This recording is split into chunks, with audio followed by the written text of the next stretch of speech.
Hello friends, आज हम बात करेंगे क्लास टेंथ हिंदी का पेपर। ठीक है, क्लास टेंथ हिंदी का पेपर है 2023 का। इस पूरे पेपर का आपको सॉल्यूशन बताएंगे। ठीक है, पूरे पेपर को सॉल्व कराएंगे बहुत ही आसानी से। तो यार, अगर आप भी बोर्ड एग्जाम 2024 की तैयारी कर रहे हो तो आपके लिए वीडियो बहुत ज़्यादा इंपॉर्टेंट है, क्योंकि अगर आपको बोर्ड एग्जाम 2024 में पेपर देना है तो ये पेपर आपके लिए बहुत ज़्यादा इंपॉर्टेंट, क्योंकि ऐसा ही पेपर आपका एग्जाम में आएगा 2024 में भी। ठीक है, 20 क्वेश्चन होते हैं ओएमआर सीट वाले, पूरा आपको बताएंगे कैसे भरा जाता है, सब कुछ इस वीडियो में बताएंगे। तो यार प्लीज वीडियो को जरूर आखिरी तक देखना। ठीक है, एकदम आसानी से आपको बताएंगे। तो चलो देखते हैं आपका 2023 हिंदी के पेपर का सॉल्यूशन। ठीक है, तो देखो, आपको सबसे पहले पेपर पे करना क्या होता है। देखो, पढ़ लो पेपर। 3 घंटे 15 मिनट का टाइम होता है। 3 घंटे पेपर करने के लिए, 15 मिनट पेपर पढ़ने के लिए। ठीक है, पूर्णांक होता है 70 नंबर का। आप देखो, इन निर्देशों को जरूर पढ़ लेना। ठीक है, तो इन निर्देश को जरूर पढ़ लेना। इनको देखो, आपसे ये वाला कहा गया, प्रत्येक प्रश्न के खंड आ में बहुविकल्पी प्रश्न है, जिसमें सही विकल्प का चयन करके ओएमआर सीट पर नीले तथा काले बॉल पॉइंट पेन से सही विकल्प वाले गोले को पूर्ण रूप से काला करें। ठीक है, ये मेन चीज है। और ये प्रत्येक प्रश्न 1 अंक के हैं। देखो, पहला प्रश्न है, हंस पत्रिका के प्रथम संपादक थे। तो सारे टिक हमने कर रखे हैं, अभी आपको बताएंगे कैसे ओएमआर सीट पे भरना है। पहला प्रश्न है, हंस पत्रिका के प्रथम संपादक थे। 4 ऑप्शन दिए जाएंगे, प्रेमचंद्र, गुलाब राय, इलाचंद्र जोशी, जयशंकर प्रसाद। तो इसका सही ऑप्शन तो है प्रेमचंद्र। हंस पत्रिका के जो प्रथम संपादक थे वो प्रेमचंद थे। अब आपको बताते ओएमआर सीट पे आप कैसे भरोगे। तो देख सकते हो आप लोग, ओएमआर सीट पे आपको इसी टाइप से मिलेगा। देखो, आपको बताते हैं भरना कैसे। जैसे आपने पेपर पे देखा, पहले का ए नंबर सही है, तो देखो आपको इस टाइप से पहला नंबर का क्वेश्चन होगा। A B C D option होंगे, 4 गोले बने होंगे सामने। ठीक है, पहले का ए सही तो आपको कुछ नहीं करना, बस पहले का ए सही तो बस इस गोले को काले या नीले पेन से पूरा काला कर देना है। ठीक है, 2 गोले काले कभी ना करना, केवल 1 गोला करना है और पूरा गोला भरना है। कभी भी ऐसा गोला ऐसे आधा ना काला कर देना, पूरा ही काला करना है। पूरा गोला ऐसे काला होना चाहिए। ठीक है, इस टाइप से आपको गोला कार्य करना है। मान लो दूसरा क्वेश्चन है, शुक्ल युग के प्रसिद्ध उपन्यासकार कौन है। ठीक है, शुक्ल युग के प्रसिद्ध उपन्यासकार है भगवती चरण वर्मा। तो सी नंबर है, तो आपको यहाँ पे करना कुछ नहीं। बी नंबर का यहाँ पे जो दूसरा क्वेश्चन है, इसका कौन सा ऑप्शन सही है, सी। तो आपको बस इस सी के नीचे वाला ऑप्शन पूरा काला कर देना है। ठीक है, तो इसी टाइप से बस आपको भरना है, कुछ बड़ी बात नहीं है। देखो, जैसे पहले का ए नंबर क्वेश्चन सही आपने पेपर पे देखा, तो आपको एक ओएमआर सीट मिलेगी जिसपे इसी टाइप से 20 क्वेश्चन के गोले आपको बने मिलेंगे। ठीक है, तो पहले का ए सही है, तो आपको करना क्या है, यहाँ पे इस टाइप से गोला बना होगा, आपको इस गोले को बस इस तरह से काला कर देना है। कुछ नहीं करना, इतना कर देना है, और उसे मोड़ना ओड़ना कहीं कभी भी नहीं। ठीक है, वो जो ओएमआर सीट है उसे मोड़ना नहीं, सिंपल उसी तरह जैसे रहेगी वैसे रहेगी, क्योंकि ये आपकी मशीन से चेक होती है। ठीक है, तो इस टाइप से आपको गोला काला कर देना है। आप देखो, पहले का क्वेश्चन तो समझ गए, हंस पत्रिका के प्रथम संपादक प्रेमचंद, शुक्ल युग के प्रसिद्ध उपन्यासकार भगवती चरण वर्मा। अगला क्वेश्चन देखो, नीड़ का निर्माण फिर किस विधा की रचना है। नीड़ का निर्माण फिर जो रचना है वो आत्मकथा विधा की है। इसी तरह तीसरे का बी नंबर सही, तो तीसरे के बी में गोला कर देना है। ठीक है, तो एकदम आसानी से आपको समझ में आ रहा होगा। ठीक है, अगर ये पेपर पूरा देख लोगे तो आपको यार पेपर देने में, जो एग्जाम होगा 2024 में, उसमें कोई भी दिक्कत नहीं होगी। ठीक है, तो यार वीडियो को आखिरी तक देखते रहना। आप देखो, अगला क्वेश्चन है, चेखव एक इंटरव्यू के लेखक हैं। चेखव एक इंटरव्यू के लेखक कौन है। तो देखो, हमने ऑप्शन ए नंबर सही लगा रखा है, राजेंद्र यादव जो है चेखव एक इंटरव्यू के लेखक हैं। अगला, ये तो मेन क्वेश्चन इंपॉर्टेंट है, ध्रुव स्वामी नाटक के रचनाकार। ध्रुव स्वामी तो जानते हो, जयशंकर प्रसाद है। ठीक है, अगला, रीतिकाल की रचना कौन सी है। रामचंद्रिका जो है वो रीतिकाल की रचना है। बस आपको करना क्या है, डी नंबर सही, तो आपको डी नंबर वाला गोला भर देना। छठवें का नंबर देखे ना, छठवें का ही डी भरना, सातवें का ना भर देना। ठीक है, सातवां, तार सप्तक का प्रकाशन वर्ष है। तो तार सप्तक का वाला तो पूछा ही जाता है हर बार, 1943 ईस्वी। अगला, लोकायतन के रचनाकार हैं। तो लोकायतन के रचनाकार आपके सुमित्रा नंदन पंत जी हैं। फिर है, बहुरी अकेला के रचनाकार हैं। बहुरी अकेला के रचनाकार अशोक वाजपेयी है। फिर है, रीतिकाल की समयावधि क्या है। ठीक है, रीतिकाल की जो समयावधि है वो क्या है, वो है सन 1643 से 1843 ईस्वी तक। फिर है, हास्य रस का स्थायी भाव क्या है। ठीक है, हास्य रस का स्थायी भाव क्या है, हास। तो आपको 11 नंबर के डी नंबर पे गोला लगा देना है, हास। ठीक है, अगला देखो, 12 नंबर, जहां पर उपमेय की किसी उपमान से गुण धर्म के आधार पर समानता की जाए वह अलंकार कौन सा होता है। उत्प्रेक्षा अलंकार होता है। जहां पर समानता प्रकट की जाए वो उत्प्रेक्षा अलंकार आपका होता है। ठीक है, तो ये 12 क्वेश्चन हो गए, 20 क्वेश्चन आपके आते हैं। अगला देखो, 13, रोला छंद के प्रत्येक चरण में कितने आपके रोला छंद के प्रत्येक चरण में कितनी मात्रा होती है। तो रोला छंद के प्रत्येक चरण में 24 मात्रा होती है। ठीक है, मतलब जो उसके 2 होते हैं ना, 11 और 13 मिला के 24 होती, ठीक है। फिर अनुग्रह शब्द में प्रयुक्त उपसर्ग कौन सा है? देखो अनु है इसका उपसर्ग, ठीक है, अनु, क्योंकि अनु से बना है ना अनुग्रह, तो उपसर्ग जो होता है वो शुरुआत वाला होता है, अनु। इसी प्रकार आई प्रत्यय जोड़कर कौन सा शब्द बना है? प्रत्यय का होता है उसके लास्ट पे आता है, जैसे लिखाई, पढ़ाई, बुनाई, इस टाइप से, ठीक है। तो देखो आई इस पे मिल रहा है ना, लिखाई, तो इसका प्रत्यय ये हो जाएगा। अगला है पंचवटी में कौन सा समास है? पंचवटी में जो है द्विगु समास है, ठीक है। पंचवटी में कौन सा समास है? द्विगु समास है। फिर आपका सूरज का तत्सम रूप है। सूरज का तत्सम रूप कौन सा है? सूर्य। सूर्य जो है सूरज का तत्सम रूप है। 18 नंबर देखो, स्वागतम का संधि विच्छेद है। स्वागतम का संधि विच्छेद है सु प्लस आगतम, ठीक है, ये आपका स्वागतम का हो जाएगा। अगला है फलास शब्द की विभक्ति एवं वचन बताइए, ठीक है।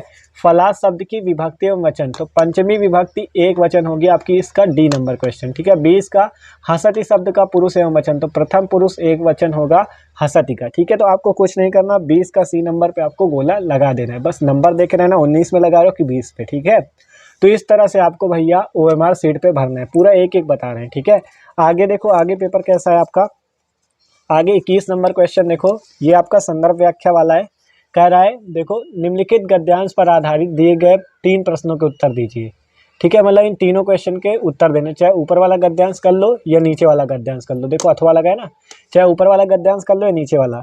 आपको देखो ये पूरा गद्यांश दिया है, इसको आप पढ़ लेना, फिर आपको दिया जाएगा उपयुक्त गद्यांश के पाठ और लेखक का नाम, कौन से पाठ से लिया गया है और उसके लेखक का नाम आपको इस पहले नंबर क्वेश्चन पे लिखना है। फिर कह रहा है गद्यांश के रेखांकित अंश की व्याख्या, ये जो नीचे जिस अंश पे, मतलब जिस लाइन पे आप रेखा देख रहे हो खींची हुई है, बस इतने की व्याख्या लिखनी है। इसी नैतिक चेतना के सूत्र से हमारे नगर और ग्राम, हमारे देश, हमारे प्रदेश और संप्रदाय, मतलब इसकी पूरी आपको व्याख्या लिखनी इस दूसरे क्वेश्चन पे। तीसरा है बापू ने क्रांति करने के लिए किसका सहारा लिया था? बापू ने क्रांति करने के लिए किसका सहारा लिया था, वो आपको बताना है। तो इन तीनों क्वेश्चन का आपको आंसर इस पे देना है, गद्यांश है, ठीक है।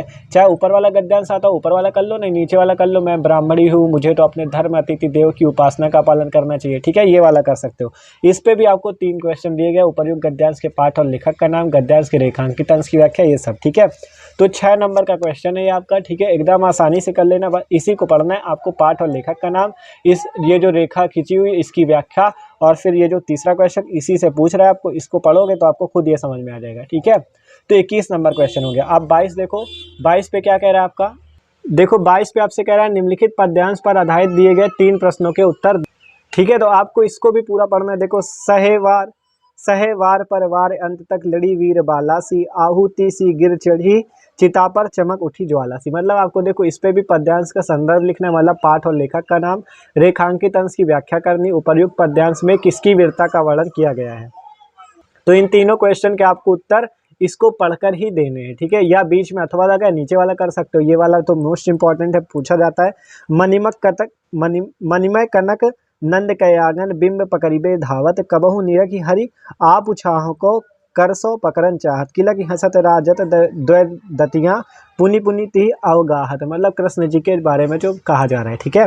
तो ये 6 नंबर का क्वेश्चन है, इस पे भी आपको नीचे देख सकते हो 3 क्वेश्चन आपको दिए गए हैं, चाहे ऊपर वाला कर लो या नीचे वाला, ठीक है, आसानी से कर सकते हो। अगला देखो आपका, अगला है संस्कृत वाला, ठीक है। संस्कृत है आपका, देखो निम्नलिखित संस्कृत गद्य अवतरणों में किसी एक अवतरण का संदर्भ सहित हिंदी में अनुवाद कीजिए। संदर्भ लिखना है, किस चैप्टर से लिया गया है, ठीक है, वो आपको लिखना है, और इसका अनुवाद बताना है, चाहे ये वाला कर लो या ये वाला कर लो। तो देखो ये वाला ज़्यादा आसान है, इसका कर सकते हो। वाराणसी सुविख्यात प्राचीन नगरी, वाराणसी एक मतलब बहुत प्रसिद्ध विख्यात नगरी है। फिर आपसे कहा गया यम विमल सलिल, मतलब ये जो पूरा दिया इसका आपको अनुवाद लिखना है और संदर्भ बताना है किस चैप्टर से लिख दिया गया है, ठीक है। इन दोनों में कोई भी कर सकते हो, 5 नंबर का है, ठीक है। अगला देखो, आपको निम्नलिखित संस्कृत पद्यांशों, मतलब ये जो आपको 2 श्लोक दिए गए, इन श्लोकों में से किसी एक श्लोक का संदर्भ सहित हिंदी में अनुवाद करना है। मतलब चाहे उत्तरम यत समुद्र से इसका कर सकते हो, या नीचा माता गुरुतरा भूमि खात पितोच तरस्त था, ठीक है, इसका कर सकते हो या इसका कर लो। मतलब इसका हिंदी में अनुवाद और संदर्भ करना है आपको, ठीक है। अगला देखो 25 नंबर क्वेश्चन, ये आपका 3 नंबर का है, स्वपठित खंड काव्य के आधार पर निम्नलिखित में से किसी एक प्रश्न का उत्तर दीजिए। मतलब जो खंड काव्य आपको कॉलेज पे पढ़ाया गया हो, मुक्तिदूत खंड काव्य पढ़ाया गया है कि ज्योति जवाहर पढ़ाया गया है, मतलब जो आपको पढ़ाया गया हो, बहुत जगह मुक्तिदूत पढ़ाया जाता है तो मुक्तिदूत वाला प्रश्न लिख सकता है। देखो करना केवल एक ही प्रश्न है, इतने सारे आपको प्रश्न देखो यहाँ तक दिए गए, दिखा देते हैं आपको, यहाँ तक प्रश्न आपको ये पूरे देख सकते हो, कहाँ तक प्रश्न यहाँ तक दिए गए हैं। इनमें से जो आपके कॉलेज में आपने पढ़ा हो, कर्ण पर पढ़ा है, मातृभूमि पर पढ़ा है, जय सुभाष पे पढ़ा है, जिस पे भी पढ़ा हो, केवल एक क्वेश्चन कर लेना, चाहे का नंबर कर लो इसका, चाहे खा नंबर कर लो, केवल करना एक ही, चाहे 25 का का कर लो, 25 का खा कर लो, याद पूरा यहाँ से जो आपने पढ़ा वो कर सकते हो, ठीक है। 3 नंबर का है। अगला देखो, निम्नलिखित लेखकों में से किसी एक का जीवन परिचय देते हुए उनकी एक प्रमुख रचना का उल्लेख कीजिए।